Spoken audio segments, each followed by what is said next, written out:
What's up, Hokie fans? This is Coach Holmes with the Sons of Saturday coming to you with this week's installment of the 10-Minute Tailgate.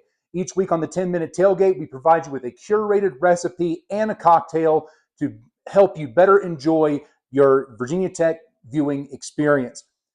This week, the Virginia Tech Hokies are welcoming for homecoming the Demon Deacons of Wake Forest University. This series this year has been really great for me because I get to go back to really a lot of the places that I've lived. So week one, we had South Carolina, near where I grew up. We had NC State last week. We had Spartanburg on the menu. Now we have Winston-Salem, North Carolina, where we spent 11 years there in that city. Great city. I'm wearing my Fiddle and Fish Brewing Company hat. I have nothing bad to say about the city of Winston-Salem. So today we're going to bring a couple of recipes that have a little Winston-Salem flair and that means something to me. Number one, there used to be a food truck that would roll around Winston-Salem. It was called the Slanted Shed. Unfortunately, it's no longer in business, but they had the best fried chicken sandwich. And so what I'm going to replicate today to the best of my ability, apologies, Will, from the Slanted Shed, my version of the Slanted Shed fried chicken sandwich. And for the drink, Winston-Salem, half of Winston-Salem, the Salem part, was founded by the Moravians. And so what we are, part of that was they make a particular style of cookie, the Moravian cookie. And so we're going to make a Moravian cookie White Russian for the drink. And so have a little bit of Winston-Salem tie-in there. So let's go ahead and get started by looking at our chicken sandwich. So first off, I have my chicken thighs. Hopefully you can see these here. My chicken thighs. Now, they've been marinating for about 4 hours in pickle juice.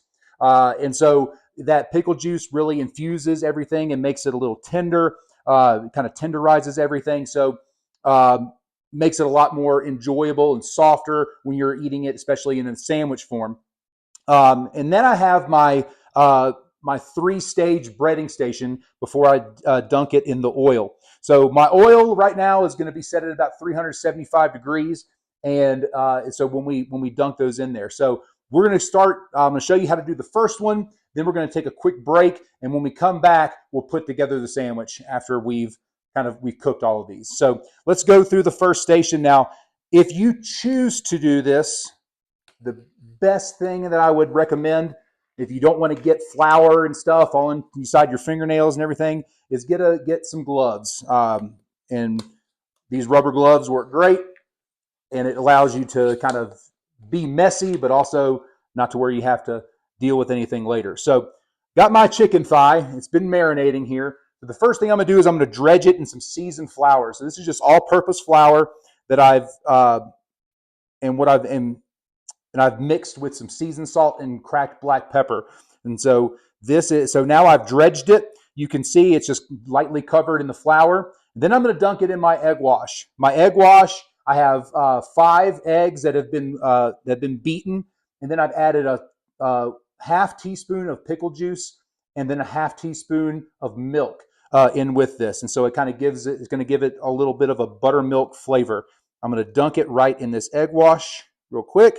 And then for stage 3, I'm going to dunk it in my chicken breading. So in this case here, I have some Kentucky Colonel breading, and just make sure it gets coated all the way around. Use a spoon if you want to. I recommend doing that. Just make sure it gets it all covered. And then we're going to take it straight from there, shake off any excess.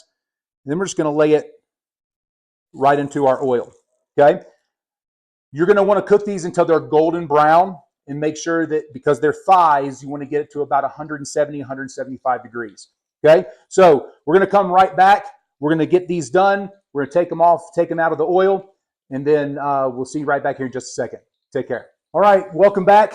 We had the last of the chicken coming out of the fryer, and we just shallow fried these. I put them in about 1.5 to 2 inches of oil, got it up to 375, and just use the burner to maintain that temperature. It'll fluctuate. When you initially put the chicken in there, it's going to drop down, so that's normal. Just make sure to monitor. It's always good to have a thermometer that goes in there, so you make sure that oil doesn't get too hot, because you don't want it to burn, obviously.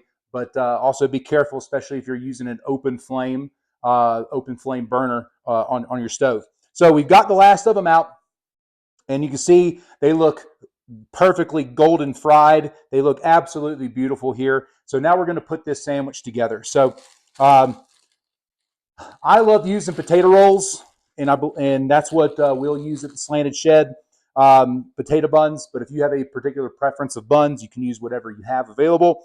So we're going to start with our potato roll and just regular old Duke's mayonnaise. And we're not going to put a lot on there. We're just going to put a little dollop right there on the bottom, right below. Then we're going to take our chicken breast, nice and crispy and golden brown, and just lay that sucker right on top. And a couple of pickles. We'll go 2 pickles right on top. Place the bun on top. The hard part is actually the cooking. Everything else is easy, and it's good to go. But I'm telling you, y'all, you will not want to miss this. Okay, give this one a try. If you've watched these videos and maybe said, "Oh, I don't want to do this one. I don't want to do this one." This is one you need to do.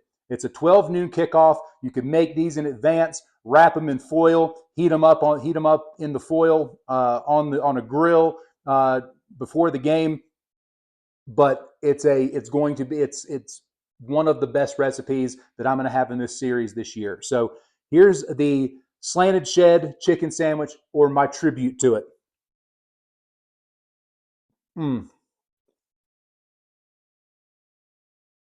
It's cooked thoroughly all the way through. Make sure to always, when you pull the chicken off, stick another meat thermometer in there. Make sure it's at least 170 in there, and you're good to go. But it's crispy on the outside. You get the seasoning from the breadcrumbs in there, the pickle, the mayonnaise, everything just works really, really well together. So the Slanted Shed chicken sandwich is right here. In just a minute, we're going to come right back, and we'll make the Moravian cookie White Russian. See you guys in just a second. Hey, everybody. Welcome back to the 10-minute tailgate. We've just made our Slanted Shed chicken sandwiches, and now we're moving on to the Moravian cookie White Russian. As you can see, the dude always abides. Okay, so here we have our Dewey's Bakery cookies. Now this is straight from Winston-Salem, North Carolina. This is one of the traditional bakeries. They had a really awesome special where you could go in there, I believe, on Monday or Tuesday and get a free cake square. So we used to take our son there all the time when he was really little. Really enjoyed that place. But these are triple ginger Moravian cookies. You can see how they're nice and flat, but they are outstanding. And so what I've done is I've taken these and I've gone ahead and grounded them up. I've pounded them down into a powder, and that's what we're going to use to line the rim of our glass. So let's go ahead and do that. Now, to rim the glass, I've gotten a little bit of honey on a plate. If you have a rimmer like they would use for margarita glasses, things like that, it usually has a sponge, so it kind of doesn't put a whole lot on there. So you really have to be careful, because what you don't want, and it's probably going to happen here, is where it's going to drip on down the side of the glass, but that's okay for what we're doing today. So we're just going to lightly touch the glass to the honey that we have right here, just enough to get a little coating on the outside, and then we're going to roll it around into our cookie crumbs.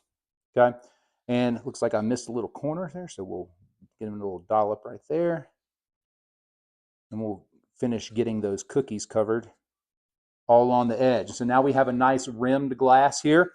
So now we can start putting our drink together. So now we're going to start with our ice. Go ahead and get this filled. If you've never had a White Russian before, it's a super simple cocktail, but it's really, really very good. And I forgot to get my milk out of the refrigerator, so give me just one second. Got the milk out of the refrigerator. We didn't want to leave that thing sitting out for a while. So start with our vodka. We have Breckenridge vodka from out here in Colorado. And we're going to start with 1.5 ounces of that. So we're going to go 1.5 ounces. of vodka. And drop that down in there. Then I'm going to flip the jigger over, and I'm going to use some Kahlua. Now, this is a Lebowski's Cool Luau from a distillery in Colorado Springs that they run a Big Lebowski themed bar down there. So if you're ever a nerd for that movie, I personally love it. You can go down to Colorado Springs and go to the Lebowski's. But this is their version of Kahlua, which is just a coffee liqueur. We're going to dump that in there. All right, and then we're just going to add a little bit of milk. Okay, we're going to add our cream. You can use half and half. You can use whole milk. You can use whatever you prefer. Then I'm going to get a spoon here. We're going to give it a quick stir. There's no carbonation here, so you're going to want to stir to make sure it all gets blended in there. Now I'm going to take a little bit of my cookie crumbs off my plate. I'm just kind of drizzle it on top for my garnish. And if you're really feeling squirrely, you could take an extra Moravian cookie and kind of dunk it in there if you want to. So there we go. This is the Moravian cookie White Russian. The dude abides. Go Hokies. It's creamy. You get the coffee flavor. The vodka really doesn't get that prominent. And man, those Moravian cookies are fantastic. So you can find the Moravian cookies. If you're not in Winston-Salem, check your local grocery store. They distribute out here in Colorado, so chances are you can get it wherever you're watching this. Thanks again for tuning in to the 10-Minute Tailgate. I'm Coach Holmes. Make sure to follow me at Hokie Hitter. I'm providing weekly updates on plays that are crucial turning points in each game that the Hokies are playing. Also, don't forget to follow the Sons of Saturday. Follow Pete and Sam on Two Deep and College Football Monday. Thanks for tuning in. We'll see you next week. Go Hokies.